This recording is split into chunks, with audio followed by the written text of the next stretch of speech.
with the understanding that a number of these players I think are going to continue to succeed, continue to progress, to excel at the professional level, puts the pressure back on the WNBA and on these individual teams to seize the moment. People talk about salaries, people talk about resources, flights, revenue share. All of the infrastructure has to be built. You cannot keep building the plane in the air. And I'm hopeful that the WNBA has a possibility here to be proactive instead of reactive in laying the foundation for what the new era of the league is going to be. Hello, everybody, and welcome to this week's edition of The Late Sub. I am your host, Claire Watkins. We got so much to talk about. We're going to get into the WNBA Draft, talk about winners, losers, weird ones, and just basically this huge watershed moment for the league. This is going to be such a fun year to cover, and then we will get into NWSL's returning action week 4, where some teams are looking good and others have so many question marks. They just are kind of turning into one giant one. So excited to dig in. Let's get started. All right. So we're going to dive right in to the big zeitgeisty moment of the week. Final Four is over. It is time for the WNBA. No better example of how quickly things turn is that we're already talking about the WNBA Draft. WNBA Draft took place on Monday. We're recording this on Tuesday afternoon. It was great. I really enjoyed it. I watched it on TV. I got to see the ESPN production. They did a half-hour pre-show, go into the draft itself. I thought all of the content coming out of the orange carpet was fantastic. I thought the fashion was this was like, talk about a historic year for the gowns on the girls. Everyone looked so good. Really, really nice. And it also just felt really nice to feel like we know the stories of these draftees. It felt like the storytelling from such a deep year in the NCAA, having a number of really big stars make the decision to go pro, turning that into this is the next part of their journey. I think ESPN did that really well. And I think it was just a nice testament to the actual breadth of the storytelling of the NCAA this year. I think that there were big stars, yes, and there was a lot of focus on those stars. But I also think we saw every single player that got picked up in this draft. People maybe knew the team, or they knew their story, or they knew kind of how they play, how they fit. Very exciting to watch. But as we know, it's tough. So this is where the tough part begins. Last night was all about the dreams coming true and the happy tears, but the WNBA is still stuck on 12 teams. There'll be 13 teams next year, maybe 14, but it seems like the time has maybe passed to be able to get a 14th team in. A lot of these faces that people like so much are not going to make rosters. It's hard to keep kind of following the relevance going into the second part of the second round, third round. There are some real diamonds in this draft and in past drafts that simply do not have the numbers to make it onto an WNBA roster. Expansion needs to come. Kathy Engelbert talked about expansion a little bit before the draft started. They are targeting 16 teams by 2028. For reference, the NWSL will be at 16 teams in 2025, despite only being formed in 2013. You want stability. You want stabilized growth. The WNBA, may be personified by the bigness of this draft moment, desperately needs expansion. I think that has to be one of the biggest topics going forward for the league at large.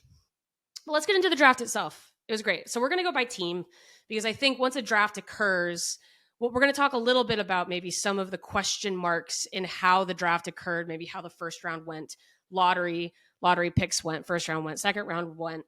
But now that we're here post-draft, I think a lot of times you just kind of turn your attention to, okay, what does this mean for these teams? What does this mean for these players? How are they going to fit with the rosters already here? Because like I said, it's so tough to make a roster. So we're going to start with the big story. And before I even get there, I think the fact that this was expected by so many doesn't make it any less of a monumental moment. Caitlin Clark goes number 1 to the Indiana Fever. This is a player that's going to change the trajectory of this team for years to come. Now, this could be talking about on the court, but also off the court, right? This is a player that is going to drive ticket sales. This is a player that is going to sell arenas out even when the team is on the road. She is going to impact. She already has impacted Indiana's relevance in national broadcasts. We've seen the national broadcasters pick up a lot of Fever games this season, despite them finishing, I think it was last in the East last year, because of the size of the stardom of Caitlin Clark coming in. And I think because of this tandem with Aaliyah Boston that everyone's really excited about, it almost places now that this has happened, now that the moment has occurred where Clark goes first, I sort of feel like it places some of the pressure back on the Fever. I think this is something that we saw on Monday night actually consistently, which is we've seen kind of this draft class live up to the standard, whether it be in their personal branding, in their on the court excellence, in growing the game. We've seen this particular draft class live up to some of the more lauded prospects when they came into college 4 years ago. Now maybe it starts to feel like, okay, does it now turn to the WNBA needing to do right by this draft class? Now, I'm not talking about spots on teams. Competition is competition. There's a lot of really talented players already on WNBA teams. I do not like it when coaches or general managers are swayed by a player's quote unquote popularity. However, with the understanding that a number of these players I think are going to continue to succeed, continue to progress, to excel at the professional level, puts the pressure back on the WNBA and on these individual teams to seize the moment. People talk about salaries, people talk about resources, flights, revenue share. All of the infrastructure has to be built. You cannot keep building the plane in the air. And I'm hopeful that the WNBA has a possibility here to be proactive instead of reactive in laying the foundation for what the new era of the league is going to be. Now, Clark is joining kind of an interesting situation, I think, on the court with Indiana. Now, the drafting of Aaliyah Boston last season made them better. They were a much better team in 2023 than they were in 2022. But they still had some imbalances in the way that they played, notably being Aaliyah Boston is this high efficiency post player. She's getting your rebounds. You get the ball inside. Not many people could stop her. She had a great year last year. But sometimes they struggled with the ball distribution of how do you utilize your guards inside, outside, draw the defense out. Sometimes we saw a little bit of the guards holding onto the ball too long, probably. Not just looking to pitch it to Boston, get those inside buckets. I think the adage is there for a reason. There's only one ball. And I'm interested to see how Indiana integrates Clark, who, again, big star coming in with big expectations, not only on her, but probably by her of what her rookie year is going to look like. How are you going to make that work with Boston and with the other guards that you already have? Now, Clark was very clear on Monday night. She's excited to pass the ball to Aaliyah Boston. She said that over and over and over again. And I liked that not only because I think she's telling the truth, but also because I think she was setting a tone. I think Clark was coming in with the expectation of, I'm going to learn from this player who just went through a rookie season. I'm going to become the key guard to the post player that has been so efficient for this team. And through that, I am going to develop a strong rookie year and develop into the league, hopefully hit some logo threes on the way, but to solidify her role not only with the Fever, but in the Dub, I think it's going to be through being very open to collaborating with Boston. I think it's a good tone to set for the rest of the team as well. I think that those kinds of tiny things are what can impact the immediate success of a player. And I do hope that the Fever are ready to help Clark and Boston develop that relationship. I actually also like the Fever picked up Celeste Taylor in the second round. I like that pick too. She was the reigning Big Ten Defensive Player of the Year out of Ohio State. Good defensive player. You're actually probably going to hear me say a lot today. If you have a player that still has things to work on in their game, usually the best thing you can rely on is their defense. So a lot of the, let's say, the knowledge going into this, or at least the philosophies that these GMs kind of followed in this draft was, how does this player play defense? Do we think we can help them keep working on their offense? Because when you have a player coming off the bench, if they need to make immediate impact off of the bench or in limited minutes, two ways a player can do that. They can have impact shooting. Sometimes you have your specialists who come out and shoot threes on the perimeter to stretch things. But sometimes you also just have players who their job is to go out and play really good defense while the starters rest. And then that's how you rotate. So I like the Celeste Taylor pick. I hope she makes the team. It's going to be an interesting mix in Indiana. All right, but now let's move to the rest of the lottery because this was also really, really interesting to me. So LA, as we know, they picked up these draft assets. They picked up number 2 and they picked up number 4.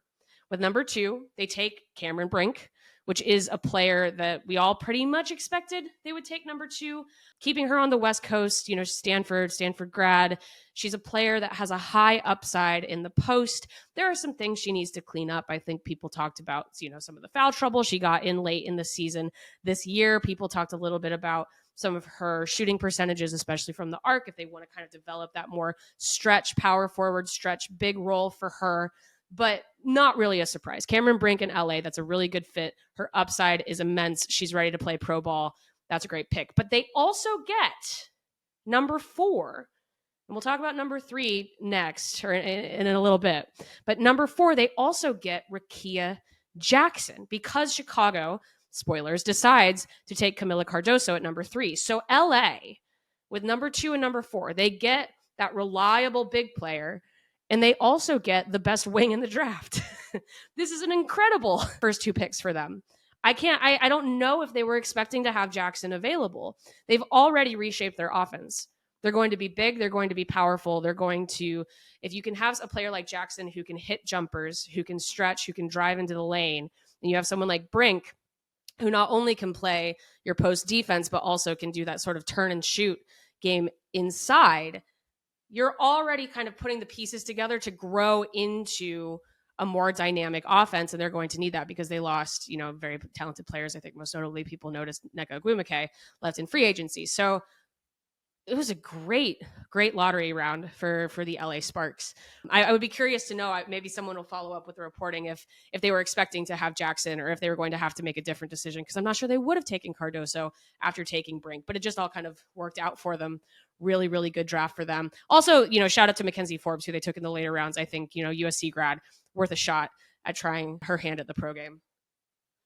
Okay, but the next team I'm going to shout out for a strong draft is actually not Chicago. We'll get to Chicago in a second. Now, this is going to surprise some people, but maybe if you watched the draft and you had been following some of the college game, you might have noticed that the Las Vegas Aces, the back-to-back 2-time WNBA champion Las Vegas Aces, actually had a very good draft. And I know people are like, what, the Aces? Do they need a good draft? No. And yet, I think it helped. It helped that they were drafting from a place of privilege, right? When you already have such a deep, such a talented roster, well, maybe talented, but less deep roster, let's say, for the Aces, that gives you a chance to, you're not having to draft someone who has to start for you day one. You're also not having to draft someone just to make sure that you have the right bodies in camp to build something new. That was not the position that the Aces found themselves in. They were able to take swings at players that maybe other teams didn't feel they could afford to take a chance on. That led them to third-time career NCAA leading scorer Daisha Fair. It led them to Iowa leader Kate Martin. It led them to multiple-year All-American Liz Kitley. They also picked up Angel Jackson. Really good. Fair is small. I think that's probably why she fell as far as she did. I always am very curious sort of with the way that the WNBA every year is sort of diversifying their styles of play, if there's going to be more room for undersized guards. But she's a great shooter. She's a proven scorer. She's the kind of player with the upside that not only do you want in training camp to make your starters better, but also you can find room on your team for. Kate Martin is a player that doesn't necessarily have a perfect positional fit, but she's just an all-around solid baller. And it was so clear for Iowa this year what an important leader she was. Really good locker room fit. Kitley only probably fell as far as she did because she recently tore her ACL, which means she will not be playing this season. Again, it's like the kind of player that if you need bodies or if you need impact players right now, you don't have the luxury to pick up. Now, the Aces pick up Kitley. They help her rehab for a year. Maybe Candace Parker retires at the end of this season and they suddenly have a player who can play that role. Obviously, Kitley, not trying to place the pressure on Kitley to play exactly like Candace Parker, but you can see the logic there for the Aces. So they're in this fabulous position where everyone comes into camp. Maybe these rookies beat out some players who are already there. Maybe they don't. No matter what, it's a wealth of talent that the Aces can use to kind of put that competitive cauldron together, make their starters better, make some key bench decisions. And the upside in their draft is really interesting in its high variance. And they're not stuck by the fact that they have to have players to start for their team right now. So liked this from the Aces. Apologies to the rest of the WNBA, but they crushed it. This was a really good draft from them. But let's move on to Chicago. Now, for blockbuster, for star power, for good vibes, for tough players, really good draft from Chicago. They pick Kamilla Cardoso at number 3. They pick Angel Reese at number 7. So let's start with those two. Again, star power. Kamilla Cardoso coming off of the Final Four where she was dominant, most outstanding player, Final Four, NCAA champion. Angel Reese, 2023 NCAA champion, one of the biggest stars in the game, known for her rebounding tenacity, in addition to her ability to score in the paint. A walking double-double, right, is what people would call Reese. And what I like about Reese is it was a lot of like 20s and 20s, 20 points, 20 rebounds. Her rebounding upside was quite high. And a lot of times it was because she was following her own shot.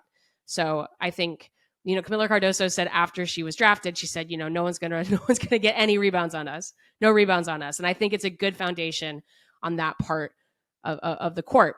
However, again, going back to that Rickea Jackson question, the Sky traded with the Lynx to move up to number 7. So the Lynx originally had the number 7 pick. The Sky had the number 8 pick. They send possibly, it's a swap, but possibly a better draft pick in 2026 in the first round to the Lynx. And they also sent Sika Kone, who I think is a very talented young player. Now they do this because they were clearly targeting Reese, and they weren't sure if they were going to get her at number 8. Obviously, the discussions you have with Minnesota probably impact that. Hard to know exactly what went on behind the scenes in that discussion, but if they felt so confident that Minnesota would never take Reese, I don't think we would have done this. But that retroactively makes the Cardoso decision also interesting. They're going to have to run just kind of a too big, maybe not a lot of stretch shooting. Angel Reese is not known for her pull-away jumper. Cardoso is not known for stretching the field. As we saw, she scored her first ever career three-pointer in the semifinals of the SEC tournament this year. They're going to be really good inside. They're going to be very hard to play against.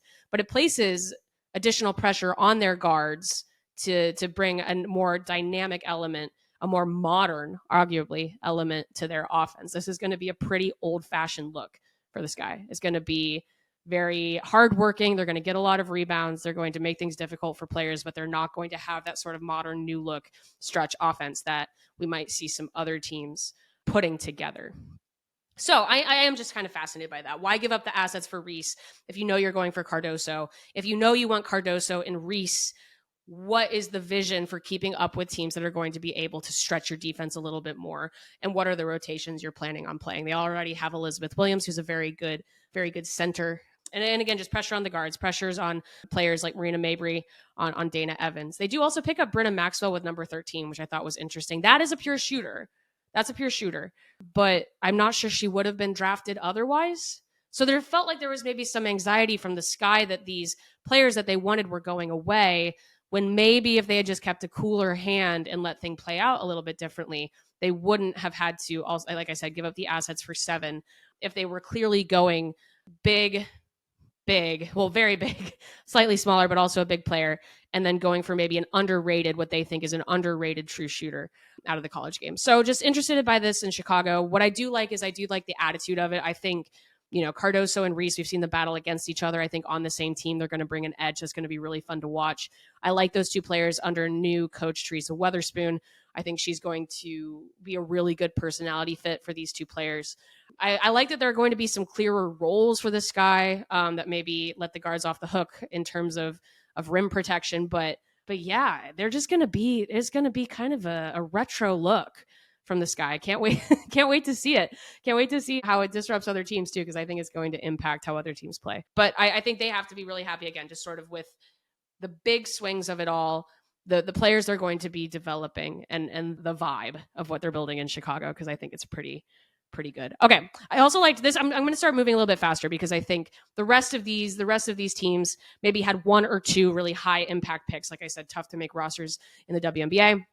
I liked Seattle's draft. They only had 2 picks. They picked Nika Mule out of UConn, and they picked Mackenzie Holmes out of Indiana. Mule is an interesting one because I think her draft stock rose significantly after that tight loss against Iowa in the Final Four. But then ultimately she did kind of land exactly where maybe she originally was projected, was closer to that mid-second round.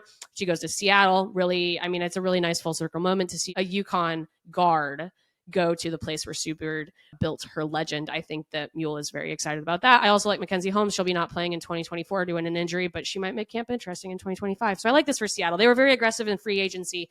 They had less to build on in the draft, but I think they picked up some good pieces. Like I said, you got good defenders coming off the bench. That can do a lot, especially with the longer seasons collectively as we go on in the WNBA. Love the Aaliyah Edwards pick for the Mystics. I really like her game. I think she's pro ready. I think UConn is a program that makes players pro ready. And she also just had to weather a lot of responsibility in the face of adversity through the injuries to her teammates over the last couple of years. I think that player showed so much growth and so much leadership, and a leadership mentality, a competitive mentality, having to keep some of these teams together when her teammates were going down injured. So I think that's a perfect fit for Washington. I think she's going to thrive there. JC Sheldon to the wings. That's an Ohio State guard, probably going to be more of a 3-and-D specialist for the wings. The wings did not need to go big, despite the fact that there was a lot of power forward and center depth in this particular draft. They go for need. They pick Sheldon at 5. Maybe a little bit of a high pick for a player of Sheldon's quality, but it's just exactly what they needed and what they were going for. And I kind of like that too. Confidence in the fit. And I like that. Alyssa Pilley for the Lynx, I think, is also really interesting. Pilley is a player who's a little bit small for a power forward, but if anyone can get her ready for this level, it's Cheryl Reeve. I just like that pick. I think it's a really good coach player pick. Her high college efficiency, I think it's going to just kind of have to take, I think her professional game is going to have to take that same tenor. She's going to have to keep working on her stretch shooting. I think that if any team can turn Alyssa Pilley into a really effective professional basketball player, it's going to be the Lynx. And then the Mercury, again, didn't need a lot. They were pretty aggressive in free agency this offseason. They pick up Charisma Osborne and they pick up Jazz Shelley in the draft. Osborne is a player that also could be more of a 3-and-D specialist. You're picking kind of these good bench player prospects, right? And Shelley showed that she can hit from 3 if she gets the chance. Her Big Ten tournament was really, really solid in that respect. So if either of those players make the Phoenix roster, I think decent draft for them. Again, they're kind of working from this position of they want to get the best players into camp and kind of see what happens, because I think they feel pretty good about their free agency acquisitions. Other players I just want to touch on very, very briefly. The Sun picked up French player Leila Lacan, young, talented, could develop into genuinely one of the best players in this draft. But this is more of a developmental move. She does also have professional experience due to playing in France. But I like this pick for the Sun. Again, they have a lot of pieces in place already. Maybe not going exactly for immediate high impact, but this could be a pick that grows on people as years go on. Liberty pick up Marquisha Davis, who is just going to be defense off of the bench for them. That was something that they were missing in the postseason last year. Like I said, best thing to translate, we're not expecting people to come in and be lighting up the scoreboard. If you can play defense, you can play in the WNBA. And I think that was a good pick for the Liberty. And then finally, I do want to shout out the Dream for picking up Nadia Poch out of Australia. Another really, really good defender, still working on her offensive game. Another young player with professional experience. Good picks for everyone. In some ways, it was a very congenial draft. You didn't see trades. You didn't see shockers too much. I think probably the most surprising picks were like slightly Chicago's, maybe Cardoso at 3 and their pick at number 13. But a lot of teams getting the players they were targeting, a lot of teams fitting needs and their best players available in front of them. Fascinated to see kind of how everything shakes out. Usually you see a lot of action kind of before or after the draft as teams move things around, but everyone seemed pretty happy with their picks. And I guess so was I. I was at my home just kind of like fist pumping every time I saw a player get picked. Didn't really matter if I thought it was the best fit or cared about really where they landed. It's just really happy to see people take this next step. And it's going to be a really fascinating year for the WNBA. I think I'm just going to kind of finish this full circle thought, right, of now that all the pieces are in place, it's on the coaches, it's on the general managers, it's on the resources and the staffing of these teams to get the most out of these players and also continue to progress the players they already have in camp. So that's the lay of the land post WNBA draft. I was like, can the season start tomorrow, please? But no, but it will be starting in May. Very, very excited to see how things shake out. Get your tickets because they are going fast. And now, as we tend to do, we are moving to the world of soccer. The NWSL was back this week after the international break with a full 4th weekend of matches. If you're looking for any follow-up U.S. Women's National Team analysis, we did a nice long piece of coverage on their second She Believes Cup match. If you want to go over to the Just Women's Sports YouTube channel, you can find that in full. I would not get into more detail here since so many days have passed. So if you're looking for a big, long stretch on the She Believes victory for the United States, please go check that out on YouTube. But I want to get into NWSL. I don't want the NWSL to get lost in the mix here. A lot of really cool things happening in the league every week. Again, I went on my little expansion rant for the WNBA. I just think that this season showcased how cool expansion can be. The NWSL has 14 teams for the first time ever, and it still feels like more interesting things are happening every single week, almost because of that. It's forcing teams to put together identities. We've seen very ambitious sides in expansion. We've seen kind of these newer expansion teams have to figure out who they are when they're no longer the newest teams in the league. I love it. I'm really enjoying this NWSL season so far. So let's get into what's happening. So I think big picture, we have to talk about two teams. And these stories are a little bit less positive because I think if you were looking at the NWSL standings and you were kind of, raising your eyebrows a little bit, yes, you look at Kansas City on top. That's an eyebrow raiser, but we've talked about that a little bit throughout the last couple of weeks. North Carolina, typically excellent. Washington Spirit putting things together. Chicago Red Stars took their first L this week. They might be a little bit more up and down. But if you're looking for surprises, I think you have to go to the bottom of the standings. And you have to point out that still without a win, the Portland Thorns have 3 losses and 1 draw in the first 4 weeks of the season. Not what we expect from that team. It's by far the slowest start to their season ever. They haven't looked particularly in it, maybe mentally, all 4 games. We're seeing parts of games where they're able to compete and fight back. We saw kind of the almost comeback against Kansas City. We saw the completed comeback for at least a result against Louisville, but that did require a goal very late into second half stoppage time. They have the ability to turn it on, and also their offense is really not that bad. I don't want to blame all of Portland's ills on this particular loss to North Carolina. They lost 2-0 to North Carolina this weekend. You don't want to call any games a scratch game, but you look at some of the factors going against Portland in this one in particular. North Carolina is very good this year. They play very, very good at home. Portland has always struggled a little bit with North Carolina. That is just sort of historically a team that has always kind of gotten the Thorns. So it's not so much the struggle in the context of, oh my gosh, this is the 4th loss. It's why did they go into this game without momentum? And why did they look as tepid as they did coming off of an international break? You do have to kind of wonder at this point if Coach Mike Norris is in the hot seat, or even extend that to General Manager Karina LeBlanc. Norris came in after the obvious stepping away of Rhian Wilkinson last year. Portland does quite well. They finished quite well in the league last year, but the roster didn't change very much from the team that won the 2022 NWSL championship. Norris was a very steady hand last year, in my opinion. He didn't change things that didn't need to be changed. He let the players lean on the chemistry they had already built. They played pretty solid standard Portland Thorns football. And they do the things that they normally do. They made playoffs. They were in position for the Shield up until the last game. People might remember, though, that the last game of the season last year was a little bit of a disaster against Angel City, of the regular season at least. So what are we seeing from Portland right now? Why is this happening? And is it a personnel issue? Did they get the offseason wrong? Are they not lining things up properly? What is going on with Portland? First things first, it's not necessarily because they're having attacking issues.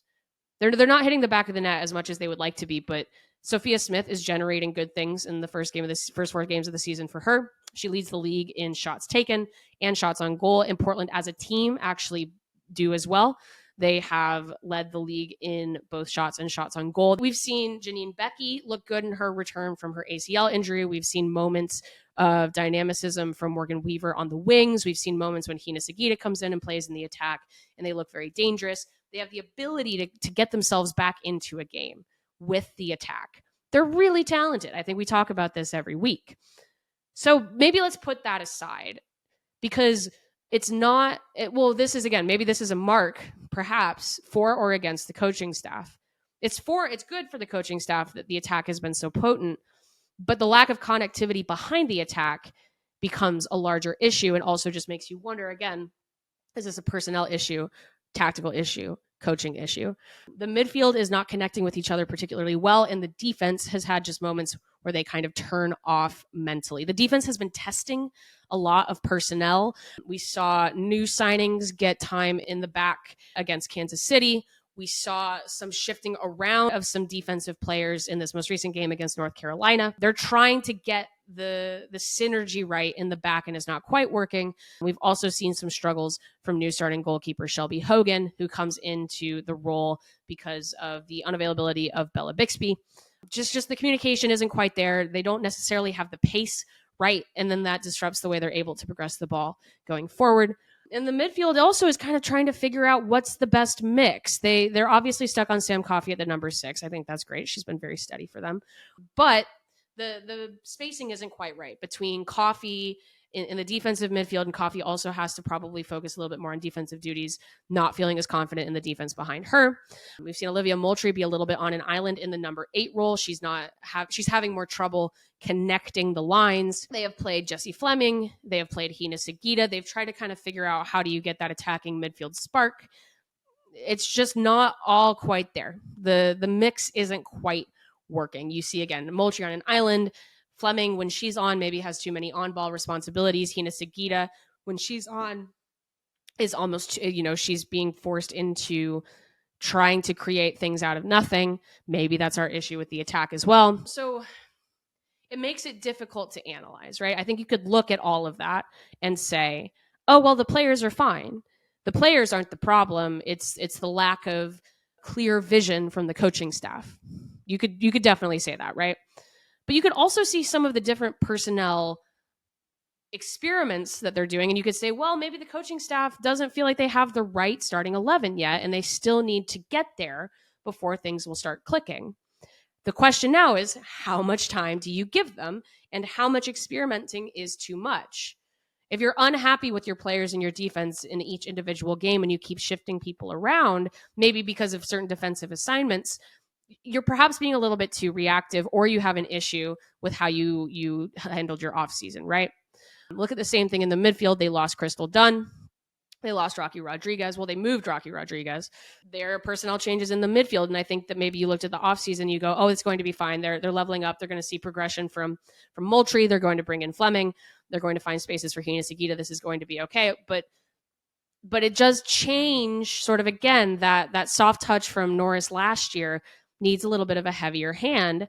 And then again, the attack, I think they just start to get frustrated when they don't see much of the ball. And so you see individual moments of brilliance, but it's just not quite clicking as a team. And that can become also frustrating as you get a little bit more tired as the season goes on. If you have to exert that much energy to either keep coming back or to track back to get the ball, or you don't necessarily have that level of trust. I'm not saying all these things are true, but they're just all possibilities. That gets harder and harder to create magic out of nothing. And especially could be kind of difficult when you're doing that and you're still not getting results. Getting Smith to sign a multi-year contract is a big win, and they did do that. She's not going anywhere. But they need to figure this out, and I don't know if more disruption and the coaching staff is the right way to go. Sometimes, again, too much change is too much change. I think, again, Norris understood that last year and did a really nice job. But the trends are not positive, and I think you could even look at that at the end of last season as well. And if you feel like you've got the talent, if your general manager feels like they've put together a team that can compete with anybody in the NWSL, eventually you're going to want to start seeing that. So I'm very curious to see how Portland responds. I would like to see a positive performance from them, to be honest. But they're too talented to be playing like this. It's not. It just feels like an imbalance that, again, you just don't want to start learning it and making it a habit. So very curious to see how they respond. All right, folks. Well, wouldn't you know it? We do this long discussion about what decisions the Portland Thorns need to make about their coaching situation. Get done recording that segment. And guess what? Get an email out of Portland. Portland Thorns announced today a reorganization of the club's soccer operations, naming Rob Gale as interim head coach and Mike Norris as technical director. The club will conduct a global search for the next head coach of Thorns FC immediately. So, not a firing of Norris, but moving him into a role that they maybe think better matches his skill set as technical director, probably bigger picture, higher level stuff. They must still like him as an evaluator of talent, but don't think it's working on the sidelines. So just wanted to pop in here and say, I think everything else that we talked about was very relevant. And I think even in that segment didn't come to any natural conclusions about the West's way forward, but the Thorns have chosen change. They've chosen change. The global search for the next head coach, I think, is fairly interesting because there is this question of, okay, well, how much change is too much? An interim manager for the Thorns, how long does that take? Does it make it to the Olympic break? Does it go past the Olympic break? Is this forfeiting the season in order to set things up in the future? New ownership for the Portland Thorns, an established GM who did not decide to fully split with the head coach that they're moving on from. Just really fascinating stuff happening in the front office there. So did just want to pop in and make that update. The Thorns are moving away from Mike Norris as head coach. Perhaps the results warrant it, but now you move into an uncertain future. So we're going to have to keep tabs on that as we go on. The other team that similarly feels like they're in a little bit of a mess, maybe even in a different way than we felt a couple weeks ago, is Houston. Now, Houston did lose this week to the Washington Spirit. Similar to that Portland, North Carolina game, there's no shame in losing to the Spirit right now. The Spirit are clicking. Their rookies are really clicking. So impressed with Croy Bethune and Hal Hirschfeld. I think they've been playing really well. Trinity Rodman had a monster game. However, we read some reporting. ESPN's Jeff Kassouf reported this week that Maria Sanchez, winger for the Dash, or more recently playing wingback for them, has requested a trade. And the trade deadline is at the end of this week. So we're recording Tuesday, April 6th, or the pause, let's say the freeze begins at the end of this week, and you wouldn't be able to negotiate another deal, a trade deal, until later in the year, around June. This is just months after Sanchez accepted a then record contract for a 3-guarantee-year deal with the Dash. It was a record high.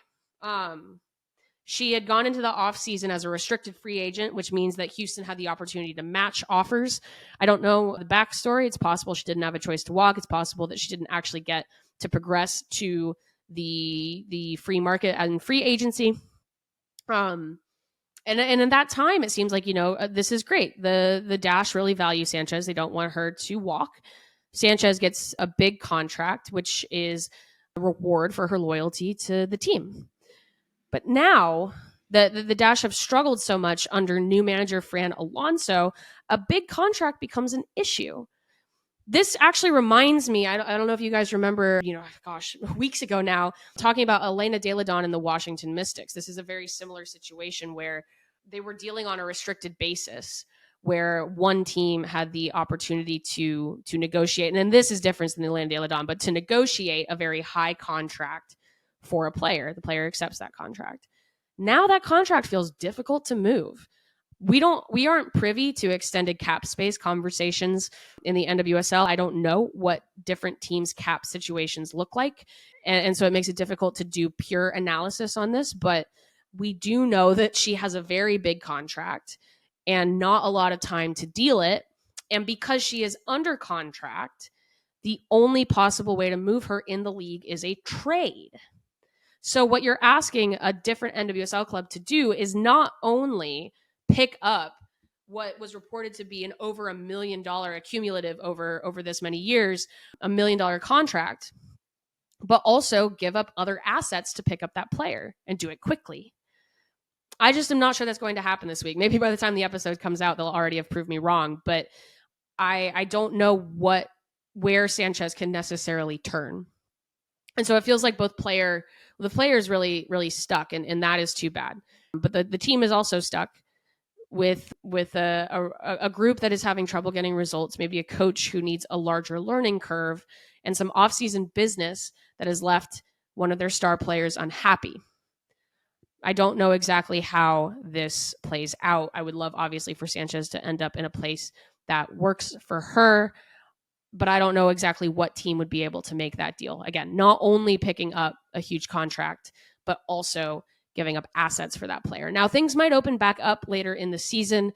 As we know, I am not wishing for this, but sometimes there are very impactful injuries that happen in a season that might make a team change their mind about whether or not they want to pick up a player through trade.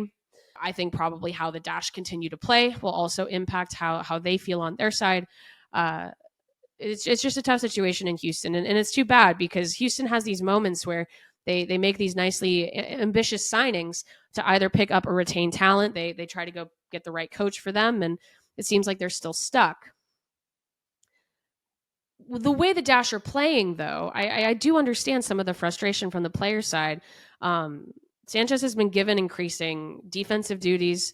She's been, again, trying to be playing more of a wing back, more of an end-to-end wide player rather than being able to focus purely on the attack. It does feel like a misunderstanding of her best attributes, not just from the player perspective, from just sort of watching the team. They're very committed to playing out of the back still. They coughed up one goal against Washington pretty much exactly because they were so committed to playing out of the back with this 3-back that doesn't necessarily always serve them. I don't know if more change is the answer. I think that Fran Alonso still has some adapting to the league to do. I think the counterpoint would be, well, you have to stick to your principles and they either work or they don't, but then you start getting the right players in to make them work. But when you have one of your stars asking out, it forces questions of how long are we committed to this project? Do we need to make concessions in the locker room here? Or do we need to continue to deal players in and out to fill the vision of this coach? So just interesting stuff for the Dash. Interesting. Well, I think it's just interesting. We're not used really in the NWSL to be talking about these large contracts that are difficult to move. Part of it is because I think the era of large contracts is reasonably new. The era of free agency is new. The era of at least some reporting transparency. Again, shout out to Jeff for getting that story to have a sense of what these teams are looking at and what these players are looking at. I think this is very normal sports stuff. And I think it's compelling to hear what's happening behind the scenes, either on the player side or on the team side. Otherwise, you watch games and you're not entirely sure what you're seeing. So I'm fascinated by this as a test case. And again, I do hope it gets resolved, but very interested in how this goes because I think this is the beginning of perhaps more of these particular conversations in the NWSL because we are going to see more highly negotiated contracts through free agency. And sometimes people are going to get that right and sometimes they're going to get it wrong. So hopeful for good things for the Dash, but fascinated to see how this plays out. Just to kind of look at broad strokes of the rest of the league. Like I said, I think North Carolina is a real shield contender. The fact that they were able to play this game different than the way they played the last game, different than the way they played the last game. I think that they can adjust to the game that's being played in front of them and win in a lot of different ways. I think I've said that before. I really liked Bay FC's game. They beat Seattle. They maybe have decided that chaos is the brand. They're so talented up top. They're building connections. They do not have control over a game after 90 minutes. They might be the neutrals' favorite. I really like what they're doing. They're not going to win every game, but they're fun, and I do like that. A little bit worried about Seattle, a little bit not worried maybe, but just sort of question marks about San Diego, Utah, Angel City, even in wins, losses, or draws. Some teams still sort of figuring out their style of play. Saw some teams lose playing kind of the same way they had won in the past. Saw some teams win kind of playing the same way they had lost in the past. We're seeing some compounded tactical ideas. I think maybe you would point out that Seattle and San Diego are not playing necessarily like their best selves. They're sticking to their principles, but not in the way that they want to execute necessarily. Orlando's waiting on Barbara Banda. She is finally in market. Thank goodness. That's going to be really exciting to see how they play with her. Shout out to Marta the Goat. She had a goal this week. She does not look like she's been slowing down at all. I saw her at She Believes last Tuesday. She was fantastic. Chicago's figuring out how to play without Swanson. Gotham proved relatively sturdy, actually, in the face of Kansas City, which I liked. I think Gotham is now in the reality stage of their very exciting offseason of, okay, what if we don't have everyone available? What if we don't play exactly the way that we want to play? How do we still get results? And I think the answer is press and efficiency. High press, be efficient in front of goal. That was money for them against Kansas City when they had to make some defensive changes due to availability, and they still do not have full availability of that impressive roster that they put together in the offseason. And then Kansas City, similarly, they looked great, and then they ran out of gas, which I also found interesting. They're also a team that is just so dynamic, but they don't have control, which is really interesting, especially for a Vlatko Andonovski team, because that's not how his teams usually play. Temwa Chawinga was typically excellent. She had a goal. She was so good, but they look like they're going to run a team over and win by 4 goals, and then they lose control of a match. And maybe that is, again, a credit to Gotham. Quick, again, high press, quick efficiency. But all these teams are sort of figuring out who they want to be, I think. And I like that. I like that a lot. we're not seeing, I think genuinely the only team I've seen so far that feels like they're able to sort of roll with the punches is North Carolina. They got 2 early goals against Portland and kind of rode that out. I think Kansas City has one of the highest upsides I've seen. Really exciting, but again, control is an issue. And then everyone else, it's all just sort of building the project up as we go. And I think that's great because we still have a lot of weeks of season left. So if there's any main takeaway from this whole episode is that we like expansion because it makes things weird. And that is what you show up for. No, I'm kidding. We're going to see some teams play better and later in the season. But I think ultimately you're seeing these kind of different tiers of not enough change, the right amount of change, and too much change. And so these teams have to kind of figure out how to balance that as they go forward. So that has been this week's edition of The Late Sub. We will have more NWSL action next week, and I'm sure a plethora of other good topics to discuss. Thanks, everybody, for hanging out with us. Like I said, if you would like further U.S. Women's National Team coverage or WNBA Draft coverage, hit us on our YouTube, where we have some other really cool video content coming out soon. Shout out to a producer extraordinaire, Parker Fenton. I have been your host, Claire Watkins, and we will see you next week.